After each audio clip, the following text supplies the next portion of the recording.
CarPlay is way more than just navigation. That's why we're going to look at the adjustments you can make, hidden settings, and a few handy tricks. Here is how to get the most out of CarPlay.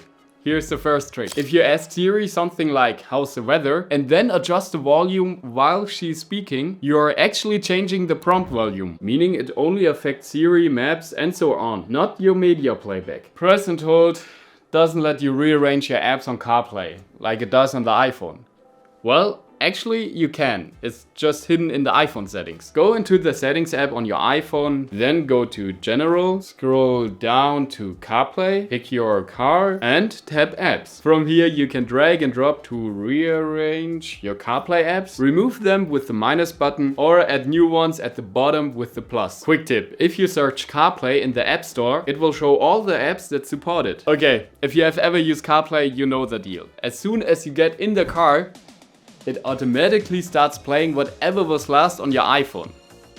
Let's fix that. On your iPhone, open Shortcuts, go to the Automations tab and tap the plus in the top right. Scroll down and pick CarPlay. Choose when connected and turn on Run immediately so you don't have to confirm it every time. Then tap Next in the top right. Now select Create New Shortcut. Search for Play Pause, tap it, and that's it. Tap Done. Next time you hop in your car, it will stay quiet until you decide to play something. One thing you should definitely take a look at is the widget page. How to get there? From this page, just swipe to the right. You can swipe up and down to move between them. Perfect for something like a smart home widget. And on the iPhone, you can customize the entire page. Just like in the previous tip, head into CarPlay settings. But this time, tap on Widgets. At the top, you'll see the option to hide widgets. And right below, there's the widget stack, or two of them if your car has a bigger screen. You can remove the widgets with the minus, rearrange them with the little menu icon, or add a new widget at the bottom with Add Widget. Some widgets, like reminders, also have an I button. Tap that and you can choose exactly which reminders list you want to show. Oh, and a quick note. Each stack can hold up to 5 widgets. If you scroll further down, you'll see 3 more options. The first option is Smart Rotate, which automatically brings up the widgets most relevant to you based on the time of day and your usage. Then Widget Suggestions, which automatically adds widgets from the apps you use most often into the stack at just the right time. And at the very bottom, you can choose whether the background should also appear on the widget page or not. Apple doesn't give us a ton of freedom in CarPlay.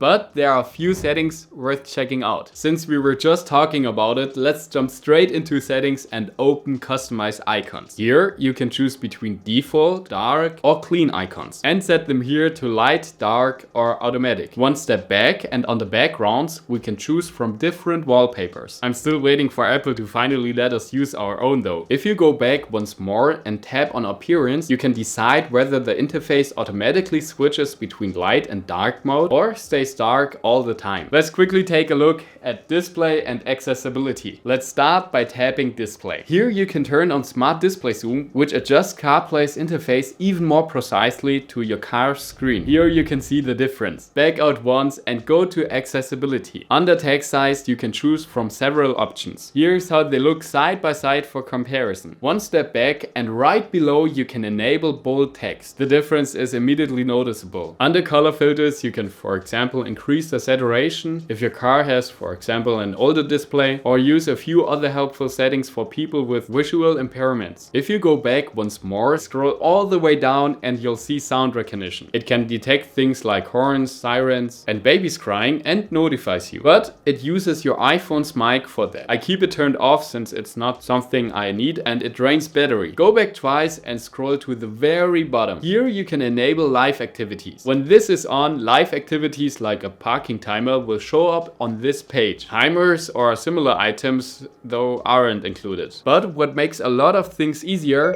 is Siri. You can activate her in a few different ways. You can say, hey, press and hold the dashboard button, press and hold the power button on your iPhone, or use the voice button on your steering wheel, if your car has one. Here are a few example commands. Navigate me to Tim Cook, so navigation by name, address, or contact. Find a gas station nearby. Send an audio message to Tim Cook. Add raspberries to my shopping list. How did the Lakers play yesterday? You get the point. Alright, let's look at what most people actually use CarPlay for.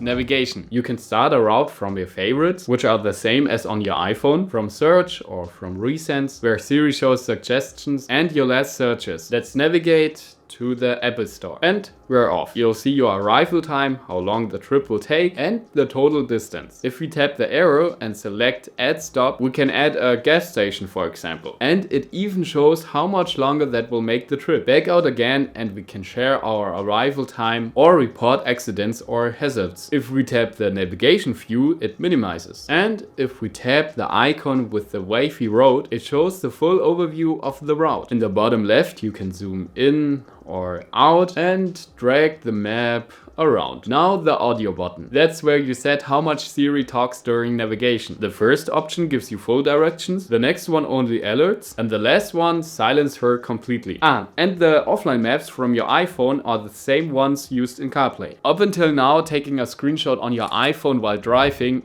also included the car's display. Here's how to fix that. In the Settings app, first go to General. Then scroll down until you reach Screen Capture. Open that menu and you'll see an option labeled CarPlay Screenshots. Turn that off and your iPhone will stop capturing your car's display whenever you take a screenshot while driving. Now let's look at the focus mode that activates directly while using CarPlay. One thing you need to do for that is to go in Settings in CarPlay, tap directly at the top on Driving Focus and toggle it on. What this does is automatically turn on Driving Focus the moment you get in your car. If you open Settings on your iPhone and scroll down to Focus, you'll see Driving Focus listed there too. And from here you can adjust that focus modus just like all the other focus modes. And on the while driving, you can choose when the driving focus should turn on. Automatically when connected to car Bluetooth, which also works without CarPlay manually, or when connected with CarPlay. If you don't like the navigation alerts on your Apple Watch, here's how to turn them off. When you're using Apple Maps and CarPlay, the watch also gives you turn-by-turn directions, usually through vibration. If you don't like that, you can turn it off. Just open the watch app on your iPhone, scroll down to Maps, and turn off Driving with CarPlay. In CarPlay, your passengers can also add music to the playlist. When you're playing music in the car, just tap this icon and your passengers can easily scan the QR code to join in and help choose the music, even if they don't have Apple Music. It also works on the iPhone. The same icon appears at the bottom, and when you tap it, you'll get the same QR code. If you want to make it more visible, just tap it and it will expand. If you care about who's really tracking your data on your iPhone,